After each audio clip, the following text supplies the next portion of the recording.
Hello everyone, welcome back to my channel Life Sciences Tutorial. In today's lecture, we will discuss about the characteristic features of cultivatable species of fishes in India.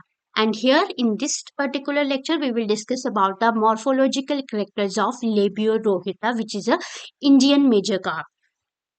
So firstly अगर हम cultivable species की बात करें India में तो हमारे murals, catfish, तिलैपिया है। इसके अलावा हमारे इंडियन मेजर कार्प्स हैं जिसके अंडर आपके आते हैं कतला कतला, जिसको हम कॉमनली कतला बोलते हैं। वी हैव लेबियोरोहिता, इसको हम रोहू बोलते हैं। इसके अलावा सिरहेनस मृगैला है जिसको हम मृगल बोलते हैं। देन अगर हम इनकी क्लासिफिकेशंस की बात करें तो हमारे जो कार्प्स है, इंडियन मेजर कार्प्स जो हैं, इनको हम ऑर्डर सिप्रीनी फॉर्म्स के अंडर जो है रखते हैं। अगर हम इसकी क्लासिफिकेशन का बैकग्राउंड देखें तो किंगडम जो है वो एनिमेलिया आती है। फर्दर फाइलम कोर्डेटा, वर्टिब्रेट्स सब फाइलम के अंडर ये आएंगी। डिवीजन जो है वो ग्नेथोस्टोमेटा रहेगी, यानी कि जॉज इनमें प्रेजेंट रहते हैं। सुपर क्लास जो है that is the Pisces, means all the fishes comes under this particular super class. Then further class आती है आपकी osteichthyes, means it is a bony fish. Then sub class है आपकी एक्चिनोप्टेरा, इंफ्रा क्लास रहती है टेलियोस्टी। Then इसके अलावा बाकी फिशेस का भी आप आउटलाइन अगर क्लासिफिकेशन का देखना हो तो हमने जो पहले वाली वीडियो की थी आप उसको फॉलो कर सकते हैं।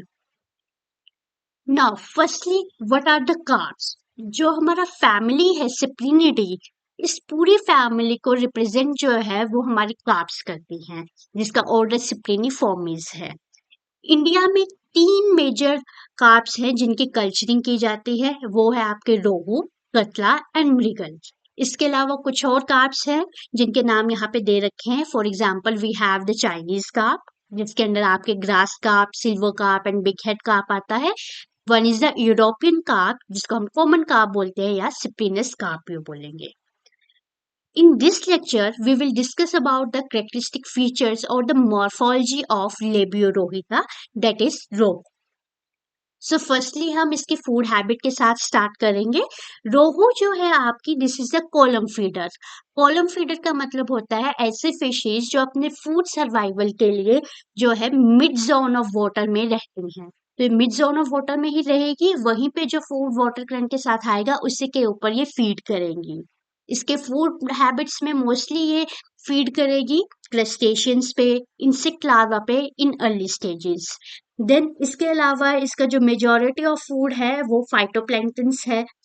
अगर हम इसकी फ्राई स्टेज की बात करें, यानी कि जो फिशेस यंग वन होती हैं इनके लिए वर्ड फ्राई यूज किया जाता है, उस टाइम पे ये as a surface feeder act करती हैं, यानी कि जो इनकी बिल्कुल यंग वन स्टेजेस होती है वो अपने फूड रिक्वायरमेंट के लिए सरफेस के नियर बाय आती हैं। बट जैसे जैसे वो मेच्योर होती हैं and they will get converted into the fingerlings, their feeding habits also get shifted और ये दोबारा से जो है कॉलम फीडर बन जाते हैं। अगर हम इनके फूड कंपोजिशन की बात करें तो as I told you already, इनका जो फूड कंपोजिशन का मेजर पार्ट है वो है फाइटोप्लैंक्टन्स।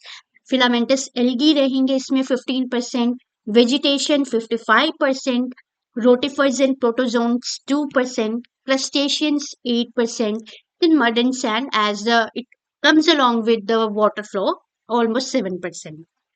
देन इस मड एंड सैंड के साथ जो है कुछ organic matter and various salts भी जो है इसकी बॉडी के अंदर एंटर करते हैं। देन नेक्स्ट आता है ग्रोथ। अगर हम रोहू की ग्रोथ की बात करें इन कल्चर कंडीशन में, then we can say that it show a very good and quick growing rate comparatively to other fishes. But अगर हम इसका कंपैरिजन कतला से करें तो थोड़ा सा जो ग्रोथ रेट है वो कम होता है कंपैरेटिव टू कतला। अदर फिशेस के अकॉर्डिंग जो है काफी अच्छा रहेगा। देन फर्स्ट ईयर में जो है ये 35 to 47 सेंटीमीटर जो है ये ग्रो करती है इन अ वेल मैनेज्ड पॉन्ड, यानी कि जो भी आपका disease free well maintained hygiene pond होगा वहां पे ये अच्छी ग्रोथ शो करेगी। देन नेक्स्ट आता है आपका मेच्योरिटी। अगर हम एक रोहू की बात करें तो लाइफ स्पैन जो होता है, टिपिकल लाइफ स्पैन रोहू का 10 to 12 ईयर्स रहता है हेल्दी कंडीशन में, हेल्दी इन्वायरमेंट में। एंड सेकेंड ईयर में ये ऑलमोस्ट मेच्योरिटी जो है वो अटेन कर लेती हैं। ब्रीडिंग जो है इसकी मॉनसून के टाइम पे रहती है and it is basically near the marginal water and extends from April to September. Next आता है आपका फेकेंडिटी। फेकेंडिटी का मतलब होता है that how many eggs are produced by a female fish during the single breeding cycle. तो यहाँ पे जो है आप देख सकते हो ये वेरिएबल रहेगा depending upon the length and weight of the fish. It started from 2 lakh to 26,000 से ये वेरी करेगा, ज्यादा भी हो सकता है नंबर और थोड़ा सा कम भी हो सकता है, रिलेटेबल रहेगा। तो ये सब चीजें डिपेंड करती है फिश का जो लेंथ कितनी है और वेट कितना है फिश का और ओवरी का वेट कितना है। It depends on those conditions. Then next हम बात करेंगे ब्रीडिंग सीजन एंड स्पॉनिंग की। तो ब्रीडिंग सीजन जो है रोहू का दैट इज अप्रैल टू सितंबर और जो स्पॉनिंग सीजन है वो भी जनरली कोइंसाइड करता है to the monsoon. Then spawning जो है मोस्टली मार्जिनल एरियाज में होती है और फ्लडेड लीवर। और अगर हम बांग्लादेश की बात करें तो वहां पे जो है ये मेच्योरिटी अटेन करती है 3 to 4 years में, जबकि हमने अभी देखा इंडिया में जो है सेकेंड ईयर में ऑलमोस्ट जो रोहू है वो मेच्योरिटी अटेन करती है। देन अब हम इनके पूरे करेक्टरिस्टिक फीचर्स के बारे में डिस्कस करेंगे दैट इनका हेड कैसा है, इनमें क्या मेन चीजें प्रेजेंट हैं। सबसे पहले हम बात करते हैं, कॉमनली हम इनको कार्प बोलते हैं या रोहू बोलेंगे। हैबिट एंड हैबिटेट की अगर हम बात करें तो मोस्टली जो है फिशेस जो है ये आपकी या तो मेरीन वाटर होती है या एक्वेटिक में आपकी फ्रेश वाटर होती है, बट आपकी जो लेबियोरोहिता है ये आपकी फ्रेश वाटर फिश है। This one is the fresh water fish. And vegetarian इनकी मोस्टली डाइट होती है, only in few condition they feeds on the some carnivorous diet. Then next है आपका कॉलम फीडर, ये हमने ऑलरेडी डिस्कस किया है अभी that in 5 stages they are the surface feeder and when they get converted into the fingerlings they again attain the column feeding habit. Occasionally they feed on the animal diet.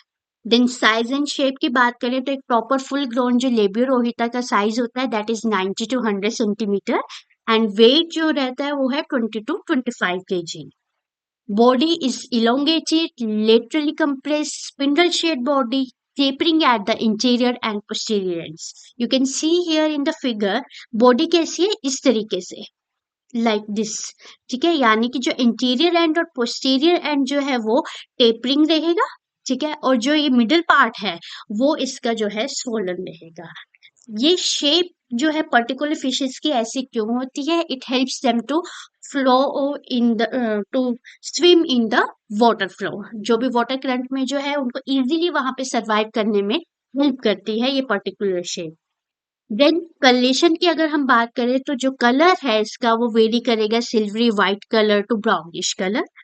Skin में जो है एक बहुत main चीज होती है जो fishes का एक यूनिक फीचर हम बोल सकते हैं that is the presence of the scales. और हमारी जो लेबियोरोहिता है इसमें ओवरलैपिंग साइक्लोइड स्केल्स प्रेजेंट होते हैं। You can see here body में क्या है इस तरह के स्ट्रक्चर्स प्रेजेंट है, तो ये बेसिकली क्या है स्केल्स को रिप्रेजेंट किया गया है। अगर आपने फिशेस की जो भी नॉन वेजिटेरियंस है फिश पे अगर फीड करते हैं तो उन्होंने ये चीज नोटिस की होगी और कॉमनली इनको हम चाने भी बोलते हैं local language. Then here we have the structure of the cycloid scales जो लेबियो में प्रेजेंट होते हैं। अगर हम स्केल्स को ध्यान से ऑब्जर्व करें तो इस तरीके का ये स्ट्रक्चर रहता है, ठीक है। कार्प्स में जो है साइक्लोइड स्केल्स होते हैं, इसके अलावा लंग फिशेस जो डिप्लॉय के अंदर आती हैं उनमें भी साइक्लोइड स्केल्स प्रेजेंट होते हैं। And main thing they possess the concentric lines of growth, यानी कि यहाँ पे एक सेंटर होगा और इसी के साथ आप देख सकते हैं ये एक सेंटर है, इसी के अराउंड जो है इस तरह से लाइंस ऑफ ग्रोथ यहाँ पे प्रेजेंट है। Then each cycloid scale is roughly circular in outline without the pulp cavity and with free and smooth border, ठीक है। ये जो वन साइडेड है ये सर्कुलर है और ये आपकी स्मूथ है, बट जो दूसरी साइड है आप ये देख सकते हो these are the having the rough covering. जो आपके साइक्लोइड स्केल्स होते हैं वो आपके एक गेनोइड स्केल की टाइप है उससे ही डिराइव होते हैं, जिनमें ganoine, cosmine and bone cells जो होते हैं वो एब्सेंट रहते हैं। Then scales they are soft arranged lengthwise in the diagonal rows. अगर हम पीछे वाली डायग्राम भी देखें तो आप देख सकते हैं कितना प्रॉपरली जो है पूरे स्केल्स जो है अरेंज्ड हैं। Then next we have the body. Body की अगर हम बात करें तो आप देख सकते हो ये अपर पोर्शन जो है ओपर्क्यूलम तक it comes under the head region. Then this complete part this is the trunk and last part जो है that is the tail. Head कैसा है इनमें? डिप्रेस्ड हेड होता है, शॉर्ट और ऑब्ट्यूज एंड ब्लंट स्नाउट रहती है इनकी, यानी कि कुछ में क्या होगा एंगल बना होगा माउथ के साथ और कुछ में जो है एंगल नहीं होता है। Then the head extends from the tip of snout to posterior end of bony plate that is operculum, यानी कि operculum से यहाँ तक ये पूरा इसका head region आ जाएगा। One more thing, इसमें जो head region है you can see here, you can observe here, यहाँ पे scales जो है वो absent होते हैं। head में आपका mouth आ जाएगा, then pair of nostrils आ जाएंगे, इसके अलावा eyes आ जाएंगी and operculum आ जाएगा। टीथ जो है वो एब्सेंट रहेंगे। देन एक्सटर्नल लेरीज और नोस्ट्रिल्स की बात करें हम तो स्मॉल ओपनिंग प्रेजेंट होती है ये on the dorsoventral side and head region के जस्ट हेड रीजन में in front of eyes. They further lead into the olfactory sac और माउथ जो है वो सबटर्मिनल फ्रिंज लिप माउथ होगा। जो लिप्स है जब हम इसका एनाटॉमी देखेंगे तब हम देखेंगे कि upper lip and lower lip present होंगे and then buccal cavity present होगी। टीथ जो होंगे वो एब्सेंट रहेंगे। Now next are the barbels. Barbels की अगर हम बात करें they are pair of short filamentous arises from the upper lip and the main function is they have to help in the detection of the food.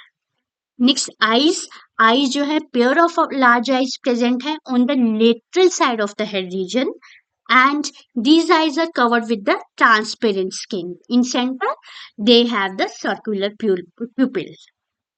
Next आपका आता है ओपर्क्यूलम। अब यहाँ पे क्या होता है फिशेस में ब्रैंकियल चैम्बर होता है। फिशेस का एक मेन फीचर होता है कि उनमें जो रेस्पिरेशन है वो गिल्स के थ्रू होती है। तो ये जो आपका ब्रैंकियल चैम्बर होता है इस ब्रैंकियल चैम्बर में गिल्स प्रेजेंट होते हैं और ये जो ब्रैंकियल चैम्बर है ये बेसिकली ओपन होता है बाय एन ब्रैंकियल अपर्चर। इस ब्रैंकियल अपर्चर के पास एक कवरिंग प्रेजेंट रहती है जो बेसिकली इन जो चैम्बर में गिल्स प्रेजेंट है उनको कवर करता है। इसी पर्टिकुलर पार्ट को हम ओपर्क्यूलम बोलते हैं। Now you can see the point, these are the bony flap located below and behind each eye and called as the gill cover or operculum. As the name suggested, operculum का मतलब ही क्या है? gill cover.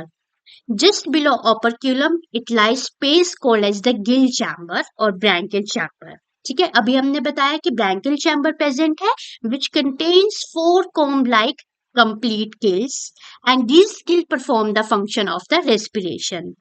And this branchial chamber opens by a large aperture called as the branchial aperture, which is further covered by a covering, जिसको हमने यहाँ पे operculum बोला है। So, इस पार्ट तक ये जो operculum तक पार्ट है इस पार्ट तक ये सारा आपका आ गया हेड रीजन। देन नेक्स्ट आपका आता है ट्रंक। ट्रंक मिडल पोर्शन है, ब्रॉडर पार्ट है। ये शुरू होता है ये जो आपका ओपर्क्यूलम है इस जहां पे खत्म हो रहा है हेड रीजन यहाँ से ये शुरू होगा और लास्ट में एनस अपर्चर के पास तक जो है ये सारा पोर्शन जो है आपका आ जाएगा ट्रंक पोर्शन। अब ट्रंक पोर्शन में मेन चीज क्या है? हेड में स्केल्स एब्सेंट है, यहाँ पे ये स्पेशल टाइप के स्केल्स जो हैं that are the cycloid scales वो यहाँ पे प्रेजेंट होंगे which form the exoskeleton of the fishes. Then scales जो है फ्लैट है, बोनी विद राउंडेड एजेस और इनका साइक्लोइड स्केल्स का हम स्ट्रक्चर अभी पीछे भी देख चुके हैं। देन नेक्स्ट पॉइंट आता है lateral line system. Lateral line system इनमें काफी अलग तरह का होगा। यू कैन सी हियर ये जो है फिश के स्ट्रक्चर में यू कैन ऑब्जर्व इस तरह के लाइन जो है बिल्कुल सेंटर में आप ये ऑब्जर्व कर सकते हो। What is this line representing? ये आपका जो है lateral line system line of sense organs है। ठीक है। यहाँ पे जो इसके सेंस ऑर्गन्स है वो प्रेजेंट होते हैं। बेसिकली जो न्यूरोमास हैं वो यहाँ पे प्रेजेंट होंगे, which runs along the fish body from head to tail. Head region से लेके टेल रीजन तक के पूरे सेंस ऑर्गन्स जो हैं ये प्रेजेंट रहेंगे, and they help to detect the water currents, vibrations and nearby environment movements. Next one, fins. Fins की यहाँ पे बात करें तो these are the outgrowth of body covered by skin containing muscles spotted by bony fingers. इस तरीके से हमने यहाँ पे रिप्रेजेंट किया है। ठीक है, हमारे जो स्किन की जो है फिशेस की स्किन की वही ये कवरिंग है। बस इसमें क्या होगा, साथ में कुछ मसल्स और बोनी फिन्स जो हैं, बोनी फिनलेस जो है, आप देख सकते हो ये वाला स्ट्रक्चर बीच में ऐसे ऐसे लाइंस प्रेजेंट है, बोनी फिनलेस प्रेजेंट है, और कुछ जो है इसके साथ मसल्स अटैच रहेंगी जो इनको रिजिडिटी प्रोवाइड करेंगी। देन ट्रंक रीजन में क्या होता है, अनपेयर्ड और पेयर्ड फिन्स दोनों के तरह के फिन्स प्रेजेंट होंगे। अनपेयर्ड फिन में आपका आता है single large dorsal fin, this one is the unpaired single dorsal fin. And ventral और anal fin, this one anal fin, ये भी आपका कैसा होगा, सिंगल होगा। डोर्सल फिन प्रेजेंट रहेगा डोर्सल पोजीशन में, और एनल फिन प्रेजेंट रहेगा on the ventral side of the trunk. अगर हम पेयर्ड फिन की बात करें तो जो आपका पिक्टोरल फिन होगा, दिस वन पिक्टोरल फिन, और ये जो पेल्विक फिन है ये आपके पेयर्ड रहेंगे, और आपके डोर्सल और एनल फिन जो है आपके सिंगल होंगे।